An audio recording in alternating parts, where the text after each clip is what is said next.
The Sydney Backyard Ultra is done and dusted, Charlie. What a day it was.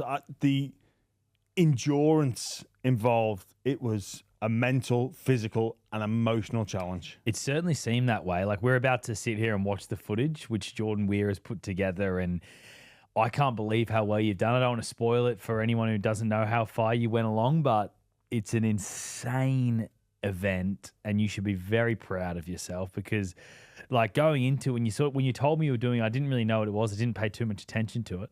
But as we got closer, you sort of started explaining how it works. And it's 6.7 kilometers on the hour. Is that right? That's correct, Charlie. And look, the nerves, the pre-race nerves were real. Like, it felt as close to game day since, I think December 2020. I've not had that feeling of turning up to an event. Done the marathon, a half marathon before, but this felt real. It was very nerve-wracking. There was a lot of plans in place. Some went well, some didn't go so well in the build-up. Lots of learnings along the way, but what a fantastic day. And credit to the team there at the Sydney Backyard Ultra. Is it the hardest thing you've ever done? It's up there. It's a different type of hard. So I've done some hard things in training. This is a different type of hard because it's a slow burn. We're used to, in the football world, it's go hard and hang on and see how long you're willing to hang tough for. But this was similar, but the ability to hang on was longer because it's obviously less intense and it's longer to get there. Huge mental game. But look, I think it's fair to say I enjoyed it, but what a day, what an experience. We're going to watch the event now, and then after we'll get some more thoughts on, what was going through your psyche during it, how you enjoyed and all that jazz, but I'm very, very pumped to watch this. Yeah, James. Lock the fuck in. $2,000 on the line. That $2,000's yours, James! As my good friend Nick Bozzard used to say, before the start of anything that was going to push you to your limits, can anyone else not be arsed?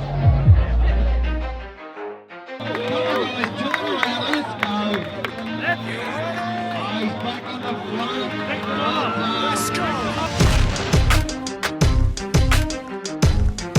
Yeah. For those of you that want to know what we're all about, it's like this, y'all. This is 10% luck, 20% skill, 15% concentrated power of will, 5% pleasure, 50% pain, and 100% reason to remember the name. He doesn't need his name up in lights, he just wants to be heard, whether it's the beat of the mic. He feels so unlike everybody else, alone, in spite of the fact that some people still think that they know him, but fuck him, he knows the code. It's not about the salary, it's all about reality and making some noise, making a story, making sure his click stays up. That means when he puts it down, Todd's picking it up. Let's go. Feel okay, feel good. Glad the first one's done. Feeling refreshed, feeling ready to go again for a couple of 6 games. Together himself, got a picture connects, never asking for someone's help or to get some respect. He's only focused on what he wrote, his will is beyond reach, and now it all unfolds, the skill of an artist. This is 20% skill, 80% beer, be 100% clear, cause Ryu was ill. Who would've thought he'd be the one that set the West in flames? Yeah, it's going good. I kind of like the variation. It sort of breaks the run up a little bit, so yeah, feeling great. Had the stupidest verse, this dude is the truth. Now everybody giving them guest spots and stocks through the roof. I heard he fucking with that stock. This is 10% luck, 20%. This is Mark. Yeah. So he knows all about the. You know about the bet. Oh yeah, right. Okay. Yeah. Easy money. Yeah. Easy Oh yeah. Money. Yeah. Just wait for the price. I've not bought my bank card, but I ain't gonna need it. So I'm just gonna be using the cash. Yeah, we'll see about that. Shot 8 in the making, patiently waiting to blow. Now the record with your notice taking over the globe. He's got look, a little bit foggy on the foot, but okay. Probably a little bit hotter than I would have liked. Only 20 degrees, but with this fair skin, I've got to look after it. He knows how to work with what he's got, making his way to the top. He often gets a comment on his name. People keep asking him, was it given that birth that doesn't stand for an acronym? No, he's living proof. Let him rock in the booth. He'll get you buzzing quicker than a shot of vodka with juice. Him and his crew are known around as one of the best, dedicated to what they do and give 100. How you feeling, Matt? Yeah, going good. I just I thought I didn't look cool enough, so I thought I'd put this on and away we go. Sometimes you just got to push through. I know I look like a fool, but Look like a school kid. Before he even touches a key or speaks in a rhyme, and those motherfuckers he runs with, the kids that he signed, ridiculous, without even trying. How do they do it? This is 10% luck, 20% skill, 15% concentrated power of will, 5% pleasure, 50% pain, 100%. Where are we at? feeling good. Yeah. Just had some hot chips, some crisps. My daughter has given me lots of inspiration. I put your playlist on, but it was buzzing too much. I had to turn it off. I got too emotional. So I'm going to chill. Thank you, Harlow. No, feeling really good. Just in a nice rhythm. Last lap before that was a bit iffy. A couple of toilet stops, which weren't ideal. But feeling in a good rhythm, ready to go, kick into the night. So, this is the first socks and shoes change. Feet in some cold water, chill out. Cable hands to Dan Zeech here. So he's gonna give me make me feel like I'm in Thailand, just a nice little relaxing foot massage. And now the end is near, and so I face the final curtain.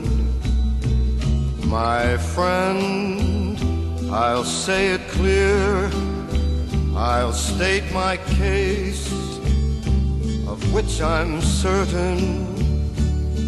I've lived a life that's full.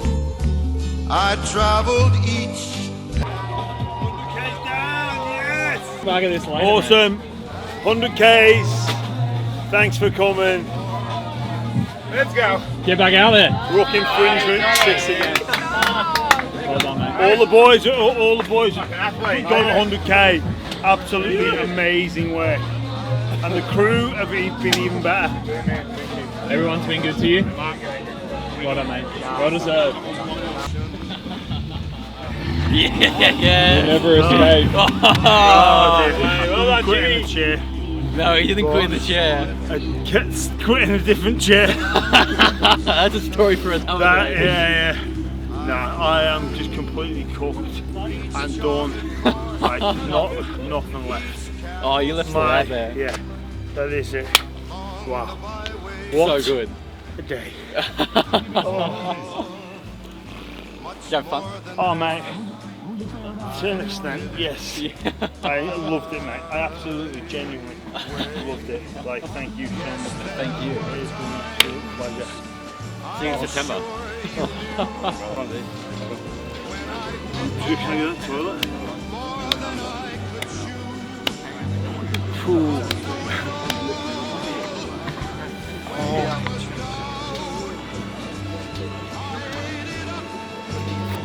Thousand yards stay. John Martinez. You get it after you've been in the shit. You good? Never been better. Never been better? This is where you wanted to be? Well done.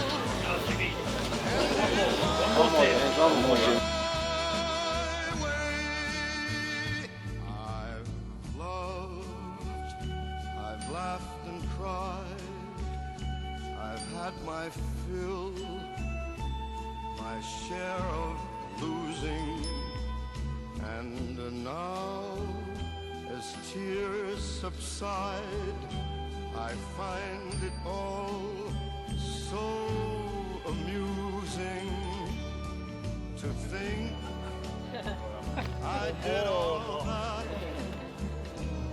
and may I say, not in a shy way, oh no, not me, I did it my way. For what is a man? What has he got? If not himself, then he has not to say the things he truly feels, and not the words of one who kneels.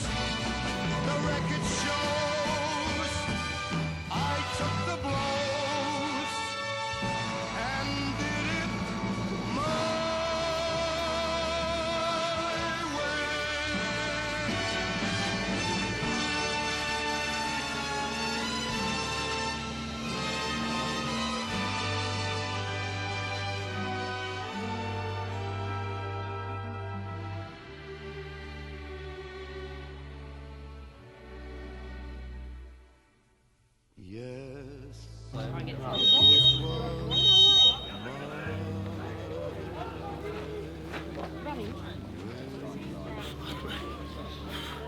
Whose idea was this? James bloody Graham.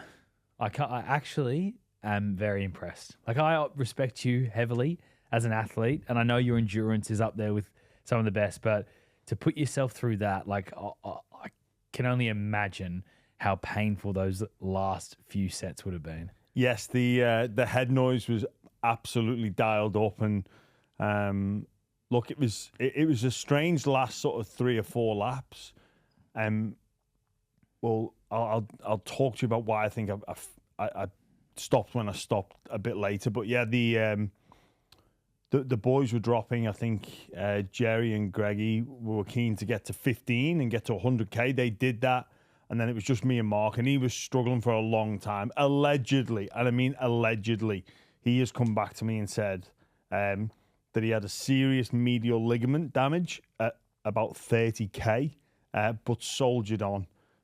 I mean, you call him bollocks? I don't think you've got that. If your medial's gone, it's gone, and it's not. You just couldn't soldier on for another 70k. Anyway, he drops at 17. Sorry, he dropped at the end of 16. He didn't start lap 17, and yeah, I just thought I've just got to get this one done. But then I was just completely gone, and I'm pleased in one sense, but disappointed in another. I think after I had a big training day 4 weeks before the event, I thought, I could go all day here. But ultimately, I was, from where I started, and especially after having big hip surgery, I didn't think I'd be able to get that far, but I did. That hip surgery, just for anyone watching who isn't across that, a doctor told you would never run again. Is that correct? I wouldn't say never run again. Never run long distance again?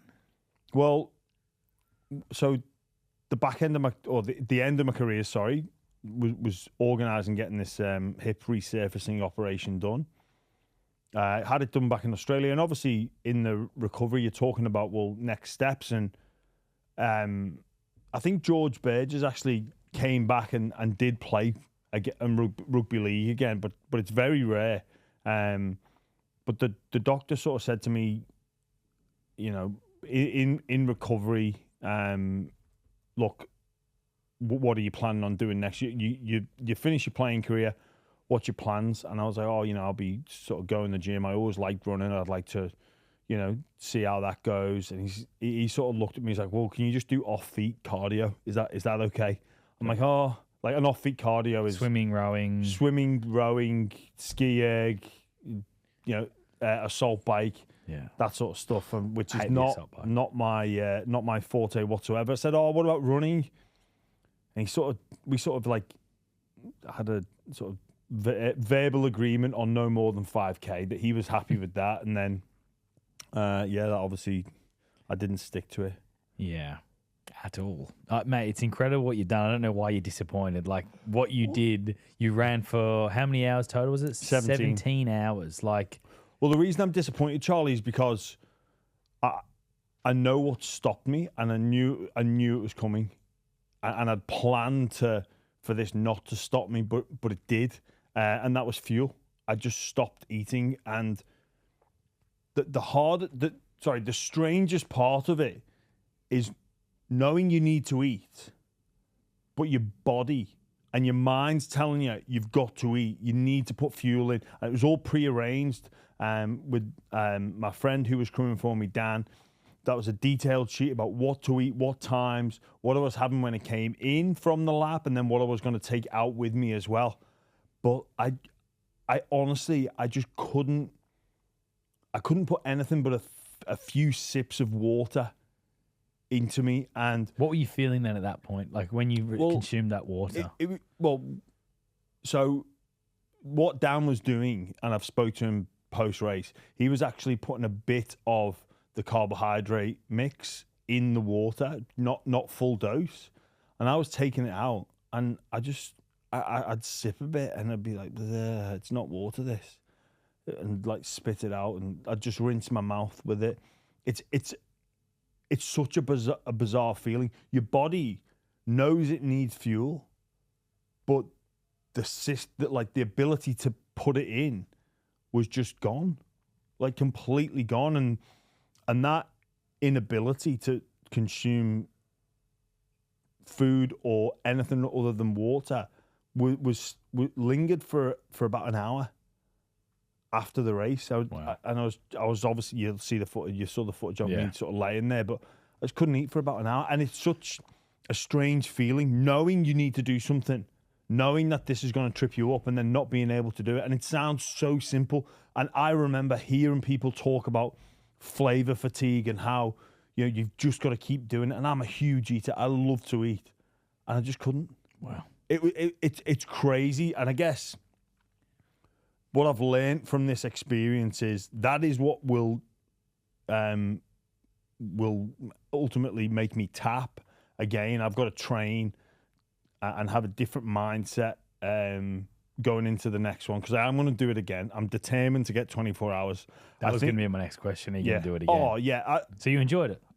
I did, yeah. I really did. But so I think the plan for the next one is train the gut, train overeating, overfeeding when I'm in that state, which is a difficult stage to even get to in the beginning. But also be okay with, if the body reacts, it's toilet time, it's okay, because if I come in at 58, 59 minutes, that's fine. Well, I was probably too conscious of coming in at certain time points and having some rest time. But I know that if there's one or two laps that are close because I've been, shitting, or pissing, and then that's fine. How many shits did you do? I can't recall. I stopped counting. Did you do lots of shits though? Yeah, there was enough. Yeah, there was enough. Did you have the runs or anything like that? Yeah, I know it's a bit graphic. Sorry if you don't enjoy hearing potty talk, but it was a mixed bag. Yeah, but because all that liquid and all that protein. What would happen is my stomach, my belly just got really delicate. Right. There was that element where I felt if anything was going in, it was going to rip it apart. But also, Charlie, having something in the mouth. Other than water, it was such a strange feeling, hard to explain to people, but that's what it was. Yes, I will do it again because it was a great event, and I encourage anybody out there. You saw the size of me, Jerry, like Mark's in a different space. He's done an Ironman before. Greg, he's done multiple, long distance running, but me and Jerry were big guys. We got over 100K. There was so many people out there that just did one or two laps, and that's fine. Like you're not racing against me, Jerry. But what are you doing? The bag man. Sorry, I'm going to the bag man. The bag man's correct. I'm going to stop you there. If you don't sign up for an ultra if you're only doing 2 laps, go just do a run around the block. Well, it's only 14 Ks. I suppose you could do the City to Surf, mate. You can't. You do it. Then at that point, you're signing up just to say you've done an ultra. You have to do at least like more than a normal marathon, I think. Well, to count. I'm all about the community vibes. If people want to do 1 or 2, good on them, Charlie. You just no, I'm not. I'm a hater. Fair dues. No, you smashed it though, mate. Well done. I mean, it was incredible to just watch. We sat here and just watched it all. Like the footage was mental. Yeah. To be fair, at the end, my hip there that I got surgery on and groin, we're in all sorts. That was a tough point as well. There was some post-race depression as well. Like you were a bit flat for it, like a little period after the race. Your emotion, you put so much emotion into it and energy. A bit flat. I just had nothing left. Yeah. But I did go to work the next day, and I was at my daughter's Oz tag as well. Yeah, also league tag. So yeah. Yeah, good on you. Nah, you did a great job, mate. Well done. Yeah, well, look, it's a strange thing, but it was fun. I'm surprised. Like, I personally can't get my head around why you would do it, but it's just the different personality types, isn't it? Like, I've done City to Surf, and I've done like a little triathlon before and stuff, and it was fun. But ultra, I need an end goal. Like, I need to know where I'm going. The idea of not knowing when it's going to be ending, like, it would annoy me to know. I know what you're saying. That's why a lot of people have that pre-race plan of I'm doing 100, I'm doing 24 hours. And, I think there's a noticeable drop off on people that at 0.15 and 0.24. But But I love that running community. I love how serious some people take it. We saw a number of people with beds. All the people helping out was incredible. It was such a great atmosphere on race day as well. There was so many people that were there to support their loved ones or just runners in general. I absolutely loved it. Well, you smashed it, mate. I'm looking forward to seeing how the next one goes. Yeah, me too, mate. We'll be back next year, and we're going for 24 hours. Boom. Maybe I'll do it with you. Oh, there's no end. The end is 24. You met Charlie, you'd smash it. You'd absolutely smash it. But mate. It'd be fine. I can run. Mate, it's not as hard as you think it is. Gee, what about the bloke who was just pumping ciggies and just kept going? Like, I think, what's his name? Like Madman Max or whatever. That's not his name, but he's something like the Mad Runner or something like that. He was brilliant. Yeah. Oh, look. Didn't win, though. Second, yeah. Bagman. Bagman, well, he was an enigma. Yeah, what was doing there? Like, What was he doing? I saw him on a few laps. Like, what is going on with this guy? Like, why would you make it even more difficult than it needs to be? Like, just run, buddy. And the old school play, where do you even get? It's hard to find plastic bags like that these days. These days, it is. Yeah. It is. Crazy running man was the guy smoking the ciggies. Yeah. I don't know how you do that. Like, but each to their own, I guess. Yeah, geez. Well done, mate, again. Thanks, Charlie.